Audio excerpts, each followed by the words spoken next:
भार्गवी, जसं आता प्रसाद आणि मधुराणीचे दोन वेगवेगळे पैलू आपल्याला दिसतात, तू सुद्धा मगाशी मला सांगितलंस की लहानपणीपासून तू डान्सच्या क्लासला जातेस, तर त्याच्यामध्ये काही विशिष्ट असं काही करिअर निवडताना विचार केला होतास का? अ, बरं, आधी एक महत्त्वाची गोष्ट की प्रसादनी मगाशी जे सांगितलं की मी गाते, सपशेल खोटं आहे. मी काही गात-बीत नाही. माझा आवाज ऐकूनच तुम्हाला कळेल की मी काही गात-बीत नाही. तो उगाच मला त्रास देतो. मी काय त्याचं वाकडं केलंय? मी त्याच्याशी अतिशय नम्रपणे वागते, पण तरी तो मला असा नेहमी त्रास देतो की मी नम्रपणे वागते. हो, हो. मी अजिबात गात नाही. मी इव्हन बाथरूम सिंगरही नाही.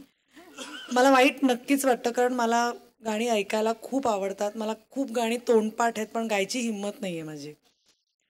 डान्स म्हणशील तर मी भरतनाट्यम व्यवस्थित शिकलेली आहे. पण समहाव असं काही ठरवून डान्सर व्हायचं, असं माझं काही म्हणणं नव्हतं, किंवा माझ्या आईबाबांचंही असं काही, "तू तर डान्स शिकलीस, आता डान्सच करिअर कर," असं अजिबातच नाही.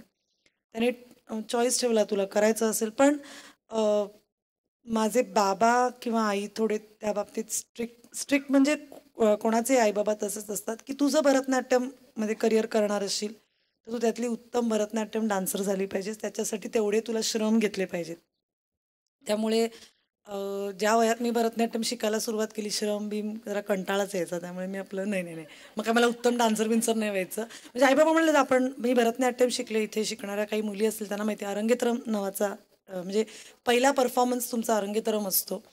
बाबा म्हणाले, ते करूया आपण. पण मग तू त्याच्यातच करिअर केलं पाहिजेस. उगाचच आता अरंगेत्रम 10 मुली करतायत क्लासमधल्या म्हणून करायचा आणि नंतर डान्सचा काही संबंधच नाही, असं नाही करून चालणार. त्यावेळेला जरा मी अशी, नको आता मग रंगेतरम वगैरे केला आणि करायलाच लागलं तर, त्यामुळे मग ठीक आहे, थोडा डान्स बाजूला ठेवला. मग शिक्षण आणि बाकी सगळं. आणि इथे माहिती, इथे म्हणजे कलाकारांना सगळ्यांनाच माहिती आहे, मी स्वतः योगा थेरपिस्ट आहे. मी योगासनांचे क्लासेस घेते. जेव्हा वेळ मिळेल तेव्हा लेक्चर्स, सेमिनार्समध्ये मी जाते. गात 100% नाही, हे खोटं आहे जे प्रसादने सांगितलं.